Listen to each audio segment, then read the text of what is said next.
to everyone participating in today's service. Oh, is it on? Yes, it's on. Make a little bit closer. I think so. Yeah, well, yeah. The new girl on the block. What can I say? Please join us in the church hall for a time of fellowship and cake after the worship. Reverend Sun's office hours are listed in the brochure. There will be no communion in July or August. All other announcements are there for you to read. They haven't changed in the last month.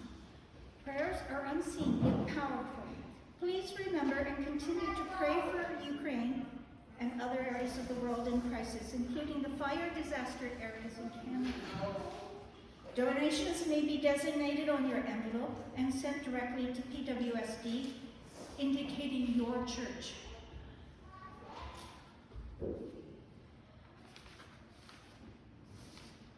May the peace of the Lord, oh, I jumped ahead.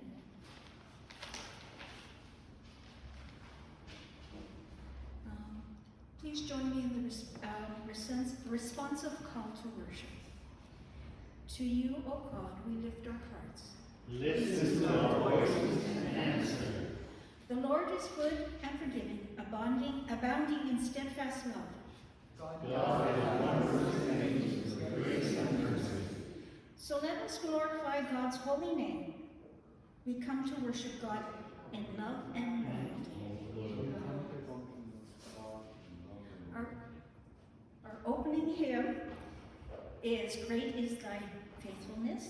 It's found in the Book of Praise, 324.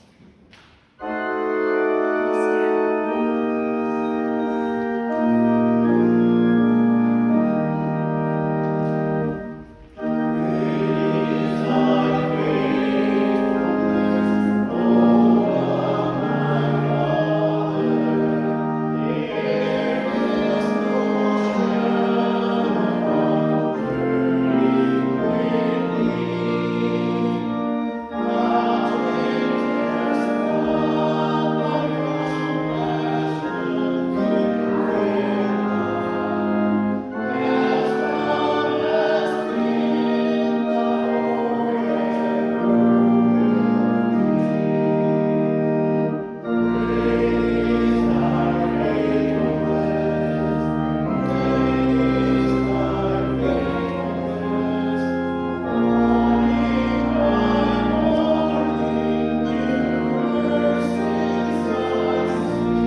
expand with love for you and your word. You created our voices to sing your praises forever. Fill us to overflowing with your Holy Spirit, so we may worship you in spirit and in truth, bold and unafraid to follow Jesus, even when challenges confront us. In this time of worship, God, assure us of your presence with us and reveal to us the path you opened before us. For we live to serve as your people, wherever you live. God, who created the future, you call us to follow you, yet we prefer familiar path. You offer us new beginnings, yet changes make us uncomfortable. You invite us into the fullness of life, yet we resist more than we already know. Forgive us, O God, and make of us courageous disciples, ready to serve in Jesus' name. This time, O God, we come to you in prayer, and you taught us how to pray. Our Father in heaven, hallowed be your name. Your kingdom come, your will be done on earth as in heaven. Give us today our daily bread.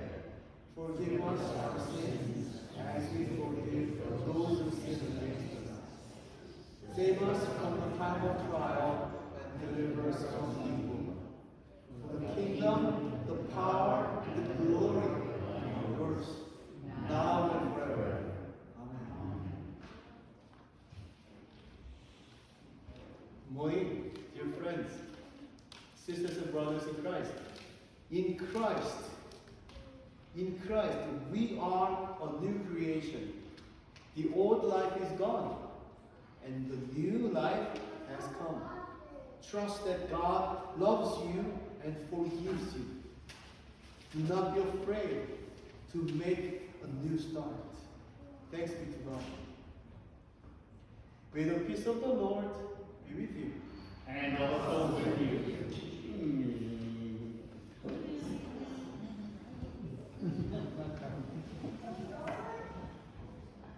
Peace of the Lord be with you. Peace of the Lord.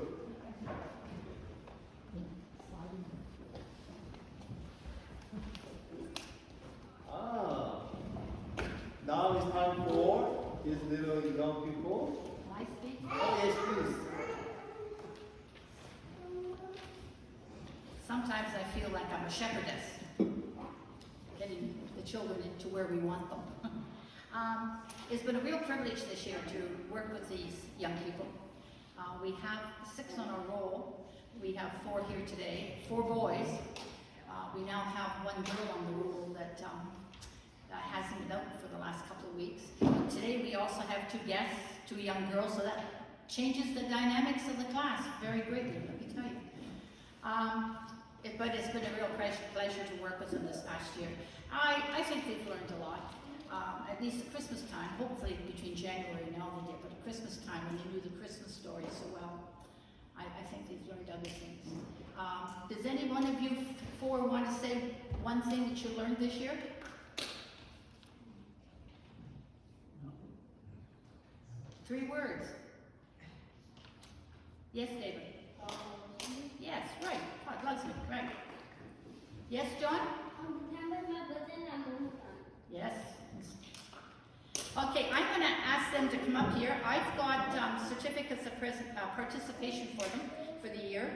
I signed it, and Soon has signed it. If you want to come down, you can present it to them, as I called them. Oh, yes. Okay, David.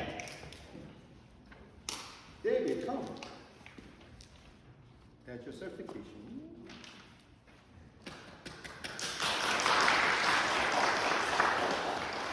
John. Charlie boy. Benjamin. Benjamin.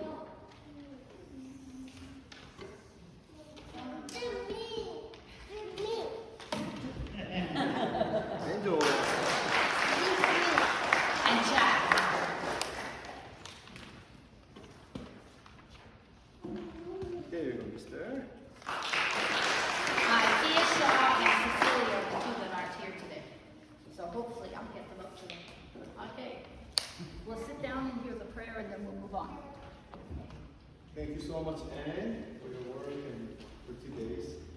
Let us pray for these beautiful children and think about our youth and our children as well. Let us get our hearts and let's pray for them. Thank you, God, for the life we have. Thank you, God, for the hope we have in you. As we hold our precious children and youth in our hearts, and as we offer them up to your loving and almighty hands, pour down your presence and your faithfulness upon us and upon them. School is ending in a week. As children and youth are at school for the last week before summer, let them enjoy each other. Help them engage meaningful relationships with their friends. Help them form healthy inner beings, identities. Make them your salt and light. So within their friends, let them influence positively and godly. Fill their hearts with your faith. So boldly, let them live their lives in your presence, following your guidance. With your grace and love, always watch over them. We thank you and we worship you. In Jesus' precious and powerful name, we pray. Amen.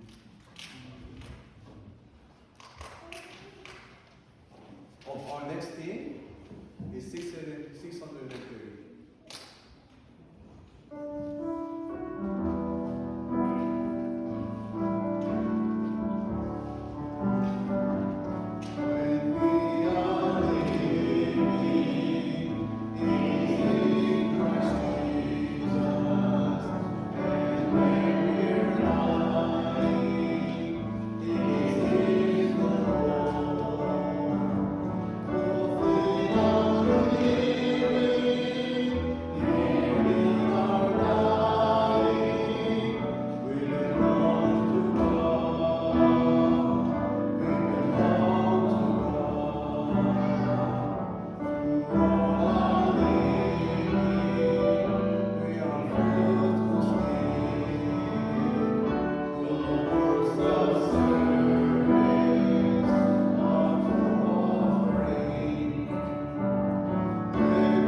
Before we read our scripture today, let us pray for the wisdom of the Lord.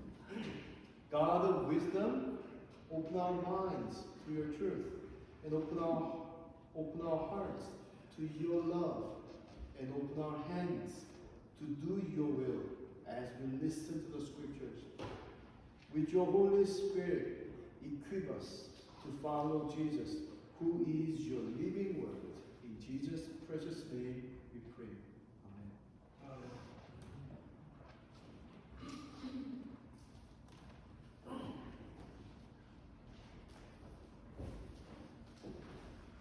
Our first scripture is from Jeremiah in the Old Testament. Book 20, verses 7 to 13. And I need glasses. You deceived me, Lord, and I was deceived. You overpowered me and prevailed. Let me check and make sure that is. I am ridiculed all day long. Everyone mocks me. Whenever I speak, I cry out, proclaiming violence and destruction. So the word of the Lord has brought me insult and reproach all day long. But if I say I will not mention his word or speak any more in his name, his word is in my heart like a fire shut up into my bones. I am weary of holding it in. Indeed, I cannot. I hear many whisperings, terror on every side. Denounce him. Let's denounce him. All my friends are waiting for me to slip, saying, perhaps he will be deceived. Then we will prevail over him and take our revenge on him. But the Lord is with me like a mighty warrior. So my persecutors will stumble and not prevail. They will fall and be thoroughly disgraced. Their dishonor will never be forgotten. Lord Almighty, you who examine the righteous and probe the heart and mind, let me see your vengeance on them. For you I have committed my cause. Sing to the Lord. Give praise to the Lord. He rescues the life of the needy from the hands of the wicked. Our next reading is the Psalm 69, found in your red book, 7 to 18, and we will use refrain 2.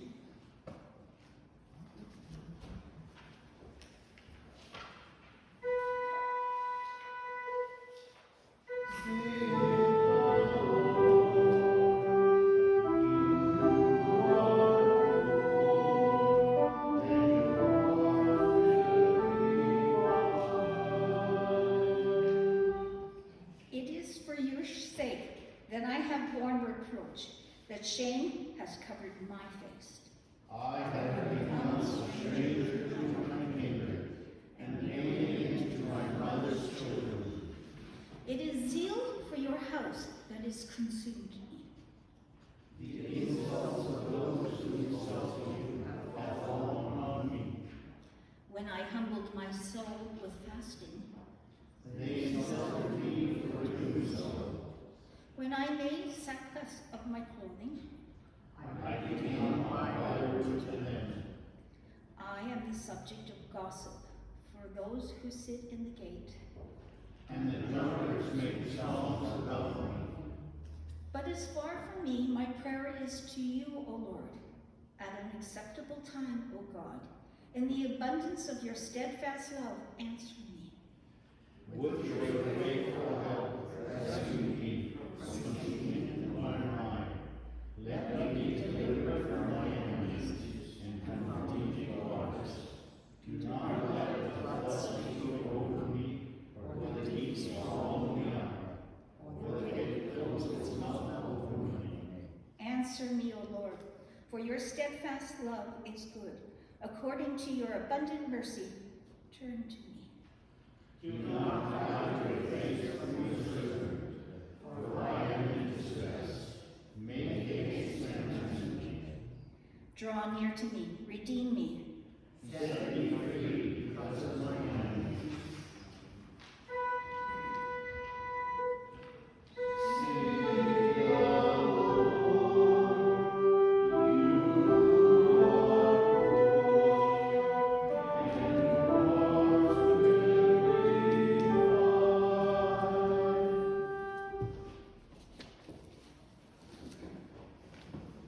Our last reading is from Matthew in the New Testament, 24, or Matthew 10, sorry, verses 24 to 39.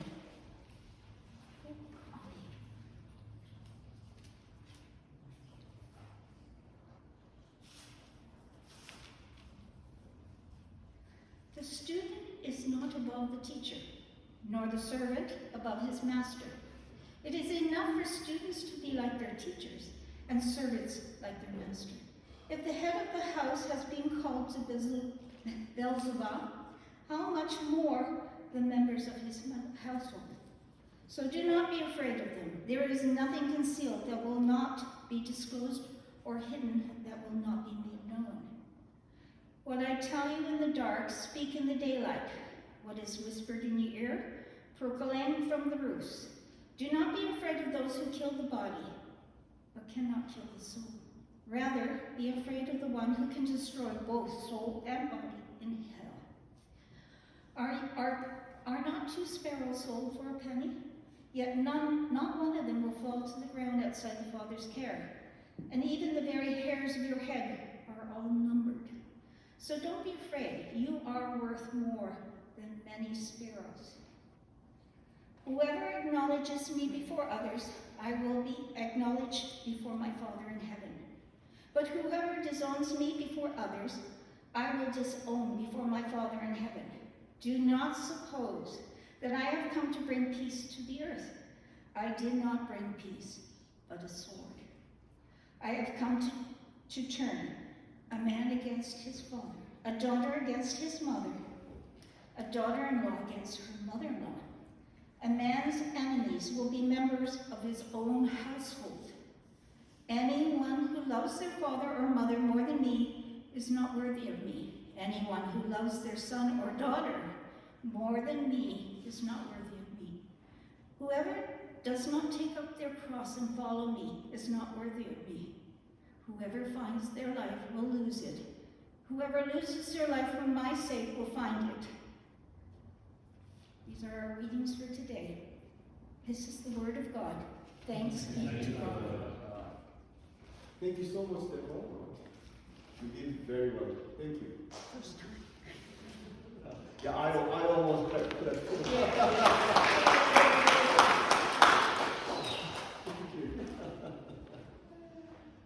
Today's sermon title is The Nature of Discipleship. These days, I'm trying to lose some weight. So, I'm not too sure. It's not yet to be noticed. But the nature of losing weight is simple: using more energy than getting energy. Eat less and move more. Right? Yes. Yeah, very difficult, but it's simple. There is a core of something that we call the core value or the core thing we need to do, that we call that nature of something. One more nature, saving money. Spend less money than we earn. Very simple. That's how we save money. Very simple, but it's not that easy. But that's the core of saving money. When we do that, we save money. Like this core of losing weight and saving money, there is a nature of discipleship.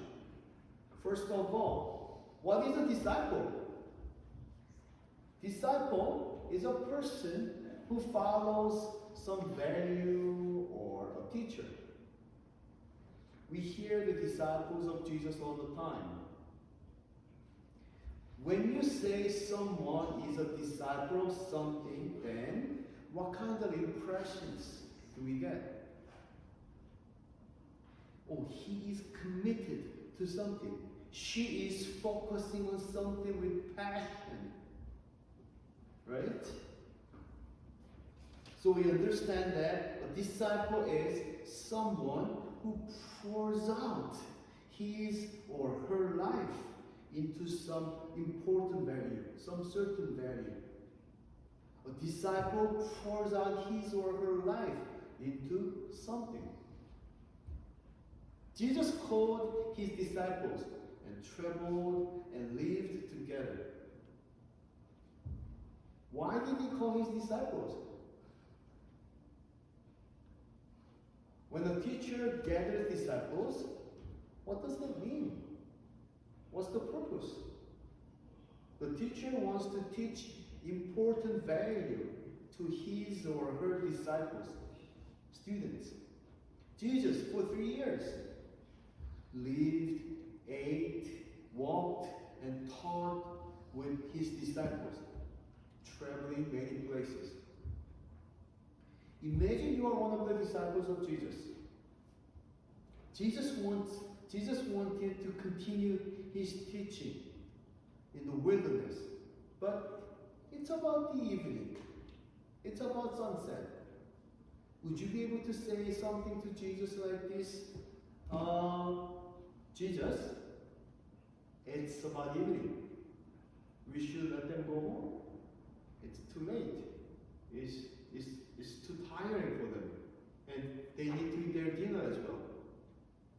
And before it gets too dark, I think we need to send them home.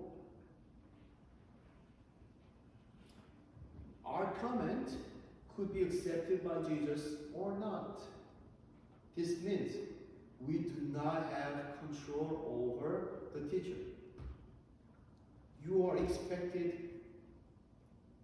We are expected to listen to what teacher is saying to us. So, when disciples said this to Jesus, what happened? Do you remember this thing? Jesus fed 5,000 males only, like 20,000 people altogether, children and women and men, with 5 loaves of bread and 2 fish. Every person has opinions. Disciples too have different opinions. Jesus had 12 disciples. If every 12 disciple voiced what they think about this and that, then they would have to spend so much time deciding what to do and where to go. But did Jesus ask the opinions of disciples all the time? Oh, Peter, what do you think? Oh, John, what do you think? Oh, Matthew, oh, what's your opinion? Okay, how can we juggle all these things? Jesus didn't do that. Jesus didn't do that. Jesus was the one who made decisions, who made all the decisions. So, one of the natures of discipleship is to listen and obey the teacher. To not raise your voice, but listen to what Jesus is saying. Verse 24. Disciple is not above the teacher, nor a slave above the master. It is enough for the disciple to be like the teacher, and the slave like the master. Complete hierarchy. We don't like that these days. Hierarchy, like up top, listen, we like all the same. We have same human rights, and we want to listen to all the small voice. Jesus is saying that a teacher is above the student, so listen. Listening is important because by listening, we learn. By listening, we extend our knowledge. By listening, we can fix our wrongdoings and improve our inability. Listen to what Jesus says in verse 34. Do not think that I have come to bring peace to the earth. I have not come to bring peace, but a sword. It is very, very difficult to accept. Jesus is the Prince of Peace, we say. It's one of his names. Jesus is the Prince of Peace. But Jesus is saying that I came for the sword. Why? Why did Jesus say this? He's saying that I will destroy the peace you have. I am going to destroy the peace you have. Verse 35. For I have come to set a man against his father, and a daughter against her mother, and a daughter-in-law against her mother-in-law. And one's four will be members of one's own household. What is Jesus saying, and why? Why family members stand against each other? We hear that a lot, like father, like son. You know my boys? They look like me. And when I give lesson to my sons, and they do something wrong and I scold them, I give lesson to them. When a few days later, when my eldest son says something to my little ones, his little brothers, he does the same thing. He does the same thing, same tone, same words, same attitude, and same manner. What does this mean? Like father, like son. As I just said, boy or man has the same attributes as his father. Son behaves in the same way as his father. What about like mother, like daughter? Same meaning. A daughter acts like mother. Look closely to verse 35. For I have come to set a man against his father, man against his father, daughter against her mother, daughter-in-law against the mother-in-law.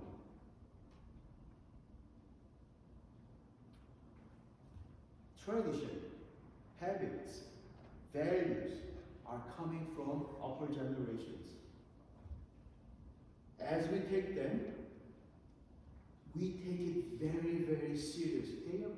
They are my life value. They form our lives. As if they are the right way and the only way, and that's the truth for my life. That's what I learned, and that's what I know. That's natural. That's so natural for me. In other words, we take the teachings from our upper generations as our truth.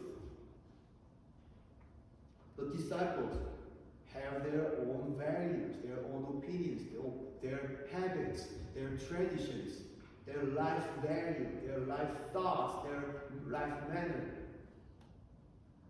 They build up their life upon their own truth.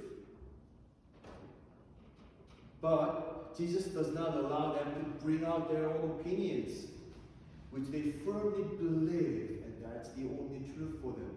But Jesus didn't let them bring it out.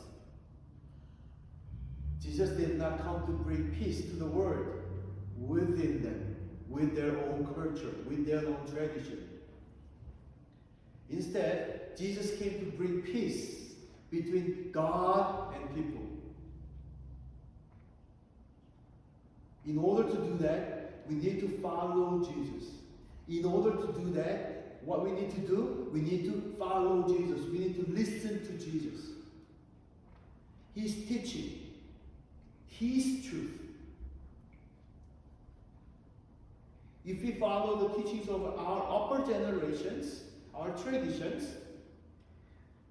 they would be happy. Oh, they are doing just great. They are listening to me. They are following my ways. They just act like me. Awesome. We are just doing what we are supposed to do. Natural. Everything is in peace.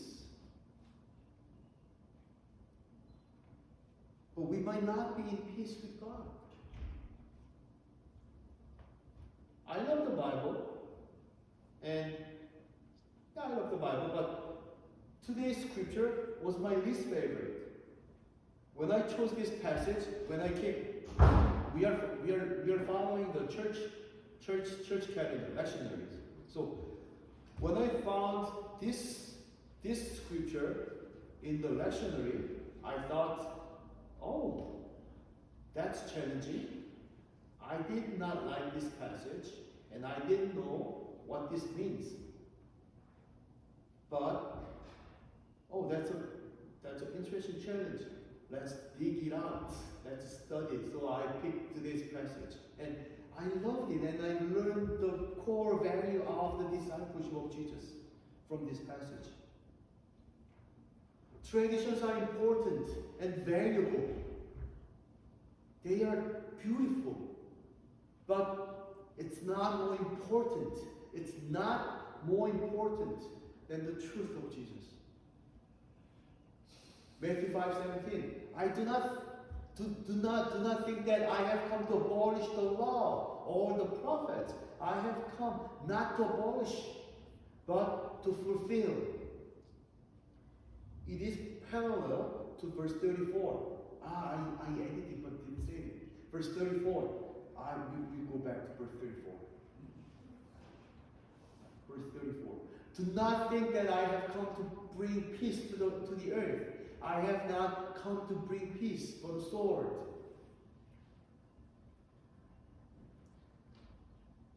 For I have come to set a man against his father, and daughter against her mother, and daughter-in-law against her mother-in-law. Jesus did not intend to harm the family. Jesus did not intend to destroy the family relationship, but enhance it. Without the truth of Jesus Christ, we only focus to keep the law for the sake of keeping the law. Sometimes, only sometimes, not today. I'm not talking about you. Sometimes me. Sometimes I go to church. I attend worship. But I just go. Not to worship God, just to attend. It's a habitual thing. Just to attend church. For the sake of going to church, I go to church. I do it many times. I have done it many, many times. Even here, sometimes, not today, only sometimes. Sometimes, but only sometimes. I preach, but not from the heart sometimes. I preach only because it's my job. I preach only because I'm here only to preach. Sometimes it happens. We don't have anything in our minds, but we just sit in the pew or speak here without anything. Sometimes in our family relationship, we say to our spouses or our babies, I love you. But sometimes we don't have that passion, we don't have that love, but we just do it because it's a good thing, but with our heart.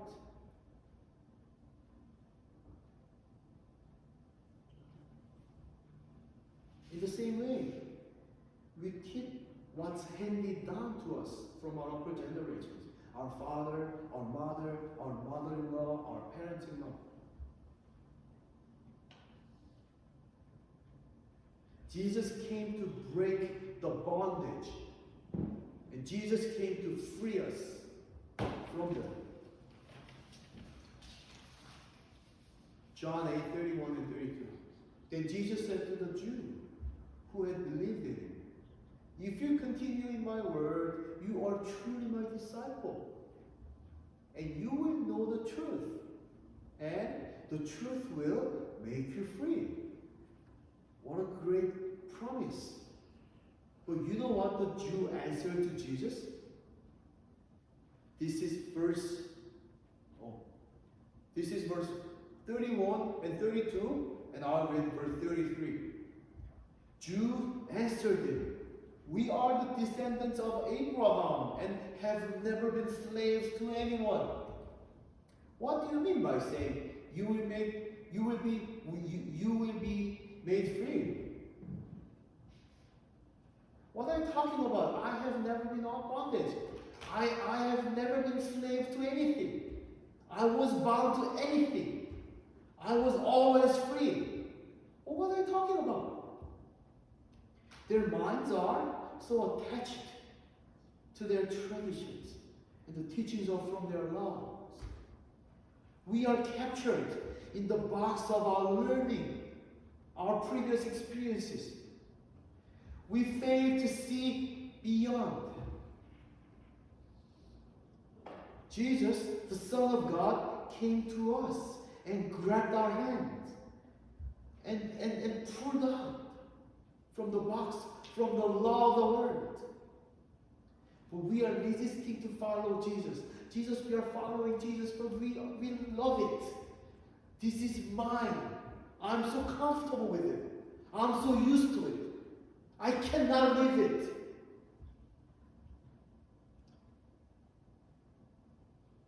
And we are claiming that we are the disciples of Jesus. Our hearts and minds are closed to the new teachings. When it's different from what we are thinking, what we know, what we are comfortable, we say no. That is why we need to listen to to what Jesus says, not what my heart says to us. This is the nature of discipleship. Open your ears and eyes and embrace the teachings of Jesus. Put down your thoughts and accept Jesus Christ, the teachings of Jesus. It will make you free. The nature of discipleship. Less of me, more of God. Less of me, more of Jesus. The same thing as losing weight and saving money. Spend less, save more. Eat less, move more. Less of me, more of God. Put down me and accept Jesus. Then we are free. Then we become free. This is the message of the Lord for us today. Let us pray together. God of love and grace, we thank you so much for being with us today. Thank you for bringing us into your presence. What are we, God, that you love us so much? What are we that you are mindful of us? Thank you, God. Today, God, we confess that we are focusing on what we know already. We try to understand you with our own knowledge and with our own understanding. You are God beyond our reach. Give us courage to put down what we already know and our traditions. Help us accept your truth. We want to see how you are setting us free daily. We want to see it. We want to be free. We imagine being free from everything. But we don't even know what this is because we never experienced true freedom with you. Gracious and loving God, the Father, lead us to the true freedom you are giving us. Give us faith to trust you and follow you as your disciples. Your church, God, is the light of the world and salt of the world. We might be too small, but because of the truth in us, we are game changers.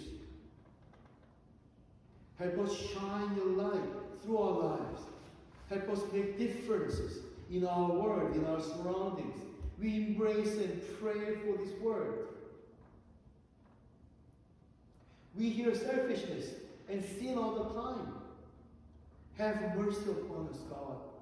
There are killing, violence, destroying, and confusion in our surroundings.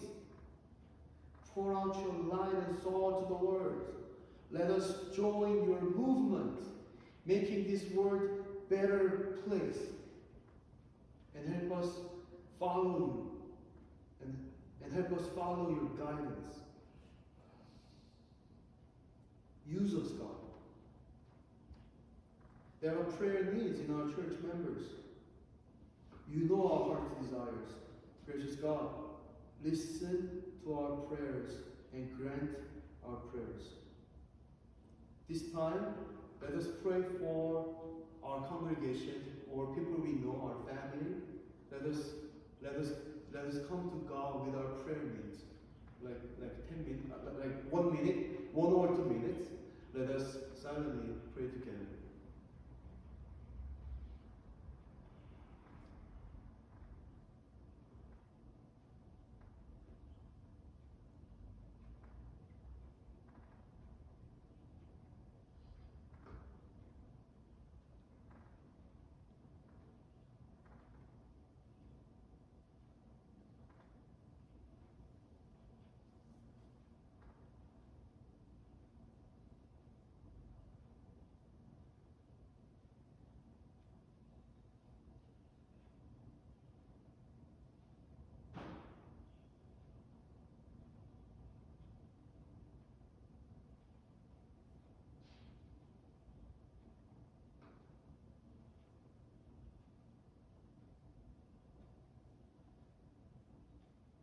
Let us pray again.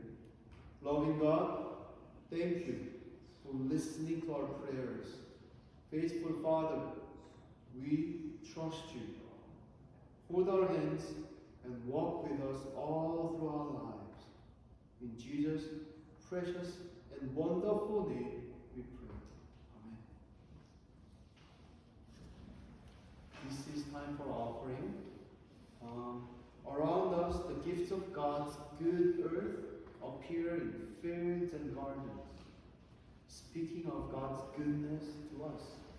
Our gift also speaks of God's goodness and love and grace for us. Let us express our love, our gratitude, our thankfulness to God that we have received from God and His creation. Let us put down our hearts, put down our own thoughts, but trust God. As we offer our gifts, let us glorify God with our hymn 425. We praise you, God.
May the gifts we offer bear the fruit of your Spirit in every life we touch, in Jesus' name.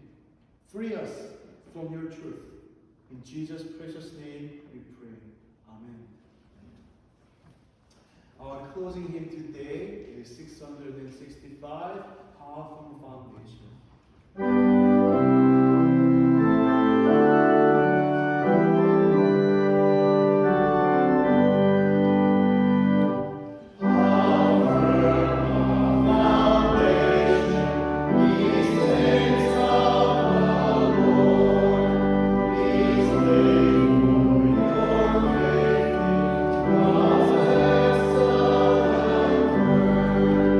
One more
followers of Jesus.